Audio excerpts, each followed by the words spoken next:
Welcome to Zoom In, Zoom Out, your in-depth look at how news from Taiwan is impacting the world. I'm Louise Watt. Employers across the world are finding it difficult to attract the staff they need, and the biggest impacts are being felt here in Taiwan. 90% of Taiwanese employers say they can't find the skilled talent they need in 2023, compared to a global average of 77%. This remarkable figure is despite a pledge and policies by Taiwan to attract international talent. But are they going about it in the right way? To discuss this, today we're joined by David Chang, founder and Secretary General of Crossroads, a non-profit dedicated to helping Taiwan become more internationally friendly and diverse. David, thank you for joining us today. Hi, Louise. It's a pleasure to be here. First, let's dive into what's happening in Taiwan. Why is it hard for companies here to find the workers they need? So it can be broken down to three main aspects: work culture differences, number two, salary expectations, and number three, overall career development prospects in Taiwan and the industries involved. In Taiwan, there is definitely a very rigorous work culture that if you're looking for particularly skilled technicians around the world to come to work in, let's say, in the semiconductor industry here, you're expected to work very long hours. A lot of times you're shut away without a phone. You're working in settings where you sometimes are not getting paid as much as you would in other countries. And to take into consideration, we are in the middle of intense global competition for talent around the world. A lot of the most skilled workers are looking at places like Singapore or other places that offer a higher quality of life or higher salary. So that's kind of where Taiwan is at right now. As you say, intense competition globally for skilled workers. And what Taiwan has been trying to do in recent years is attract them through a scheme known as the Gold Card. So this is whereby professionals, whether they work in finance or they're musicians, get to come to Taiwan for 3 years and work for any company that will hire them, essentially. How is this program going? So, as it currently stands, since its launch in 2018, there are currently 6,300 valid gold cards out in the wild right now. And how the gold card should be viewed is a step in the right direction. It was a very huge milestone, marked a very huge milestone in immigration by providing these so-called high-level talents, professionals, an ability to come to Taiwan with an open work permit, an ability to work for any company without having the company be needing to sponsor their work permit, and to be freely to be able to work anywhere in Taiwan. However, the question remains, what are the opportunities for them to come to Taiwan? Just by having a gold card and immigration program is not enough to have people just to come and stay for the long term and invest. So you mentioned there job opportunities is an issue. Also, what about language issues? Because a lot of people are surprised when they come to Taiwan to find there's actually not that much English spoken, even in the capital Taipei. So they might go to a bank and have trouble opening a bank account, partly for bureaucratic reasons, but also partly because the bank teller may not speak English. How much of a problem is this? There are definitely inconveniences. And it's not that foreign professionals aren't able to kind of adapt and try to learn a bit of Chinese, but at the same time, it's also causing, as you mentioned, a lot of bureaucratic obstacles along the way. Of course, there's no law stating that banks cannot serve foreigners. A lot of times it comes down to tellers not wanting to serve foreigners for fear of having to speak English, any miscommunication, so they kind of push it away and they don't want to deal with it. There's definitely a government push to try to lower that wall and to convince banks to kind of open up more English-friendly services. But it goes beyond just having a policy to say this. And part of that policy is a plan called the 2030 Bilingual Nation. Now, Taiwan launched this in 2017. What kind of progress has been made? So, with any such a huge undertaking, which is really, if you were looking at it, it is social engineering, a massive project in social engineering. And there's two prongs to this part. Is one is of course making English much more accessible and common, frequently found in the daily life and society of Taiwan. On the other hand of it is a tackle on education to see how you can also better integrate English education into early age education. Understandably, this is also causing a lot of anxiety and a lot of fear, especially from teachers and school administrators, and who are thinking that how are we going to do this? Our job security is at stake. Are we going to be replaced by English proficient teachers? This will cause a lot of obstacles in our curriculum and how we teach. So with such a major policy decision, we understand it's a step. It's setting up a framework.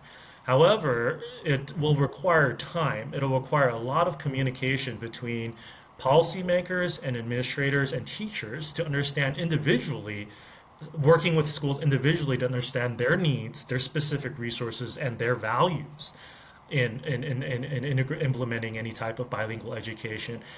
If we look at the regional picture, we see that countries with a good English ability have a more international workforce. So, for example, according to the UN, 43% of Singapore's population are migrants, and that's a similar figure to that of Hong Kong. But in Taiwan, it's only 3.5%. David, do you see this changing if Taiwan does become more bilingual? It'll definitely help. If it also depends on what we mean by more bilingual. Is it, is there more English accessibility in our services and daily lives? Are people being able to speak English more, commonly in daily society? Is it going to be in media? How is it all going to roll out? And how is it going to help people settle in Taiwan or think of Taiwan as a place where they can have convenient access to services and a, convenient lifestyle here? Thank you, David. We're just going to take a step back. It's come to light that even foreigners who have been here for decades don't ever get the same rights as Taiwanese citizens. I visited a couple that know this only too well. Good job. You're doing really well today.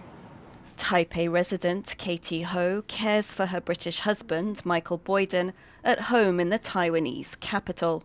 He was diagnosed with atypical Parkinsonism 4 years ago. Despite living and working in Taiwan since the 1990s, Boyden, as a foreign resident, is shut out of disability benefits, including home visits by medical professionals, something that pains his Taiwanese wife. My husband arrived here in 1989. He lived here for 34 years. He left his homeland, UK, in his early 20s, where he lived longest, here. David, as we've seen there are foreigners who are here for the long term. They've built a family, they've paid their taxes here, but when they get old or become disabled, they're not looked after. What's going on? So what we're seeing is, as you mentioned earlier, is that Taiwan, the immigrant population only makes up around 3.54% of Taiwan's population. This is also kind of a system where, because there's a lack of diversity, we're talking about a super minority of people here who don't have voting rights, who are just immigrants here, so they don't have much of a political voice. It's not to say that there's no care about foreigners in Taiwan. It's just that their voices tend not to be heard. And then when we're talking about politicians who are also, elected every 4 years, their focus is mainly on their voting constituents rather than the voices of foreigners a lot of times, which in the end, unfortunately, cases like Michael and Katie and other disabled foreign individuals in Taiwan who've put in many years of their lives, invested, contributed to Taiwan's economy and social systems, are being frankly ignored from very public services and having same rights and access. And when you're trying to persuade policymakers, David, I mean, what is the reason they should take note of these long-term foreigners who have made their home and lives here and need longer-term care? Well, the first and most important aspect of this is human rights. Taiwan is positioned itself as a leader of human rights and democracy in East Asia. And overall, we've also signed into law the act to implement the Convention on the Rights for Persons with Disabilities by the UN, as well as the act to implement the Children's Rights Convention on Children's Rights, also written by the UN. And this, that in effect, enacts that into law, local domestic law for Taiwan. On the other hand of this is, of course, our talent attraction efforts. How are we going to position Taiwan as a place where people can come, settle and have a long-term investment in Taiwan and have a family and contribute to Taiwan's economy for the long term if the realization is, hey, you come here and if you come with a child who has a disability, you might get old, have some physical or mental conditions that arise over the time or get into an accident, and you realize that, hey, you're not having access to any of these social services just purely because of your nationality. And so this needs to have greater recognition and attention to. What's the main obstacle that's hampering Taiwan on its path to internationalization? Is it government policymakers, or is it public attitudes or something else? I think it's definitely a mix of that, and also the absence of public attitudes on this. Again, Taiwan has a very complicated and diverse political history over the last few decades. It's a country that's also still trying to find out its own national identity. And all of a sudden we're throwing into a mix that these foreigners coming from all sorts of countries are coming and they deserve to have equal rights and services. There's a lot to handle. There's a lot to ask. And so that, in effect, of course, affects how policymakers are also taking that into effect, because if you don't have the public support and public kind of momentum and interest in this, then yes, there will be a more focus on protecting public current local interests and local identity, and not trying to rock that boat and causing too much of a drastic change in the values and identity and culture of Taiwan. Do you see Taiwan solving these problems of attracting and retaining foreign talent anytime soon? And I mean, we've been seeing steps being taken, incremental steps being taken by the government over the last decade. The Gold Card program was a result of that. And we also have to look at other countries. Japan, for instance, has traditionally, a very, very closed off society. And it's, due to its also lack of its talent shortage and its experiences with a declining population, it is now taking actions to change that scene. And we're hoping that Taiwan can also not have to get to that point where it starts to adapt and react, and to understand that Taiwan's future does lie in a more globally connected relation with the rest of the world. It's not just about, the status quo. It also needs to know how to internationalize domestically, so it has more voices, more representation, and more perspectives in its society to be able to interact and engage more clearly and strongly with the international community. David, that's a fascinating point, and it's been a wonderful discussion with you, talking about the problems that Taiwan is facing as it tries to internationalize, and also some potential solutions. Thank you very much for joining us. Thank you so much, Louise. And thank you for joining us. This has been Zoom In, Zoom Out. For more programs and reports from TaiwanPlus, please do follow us on Facebook and Twitter. See you next time.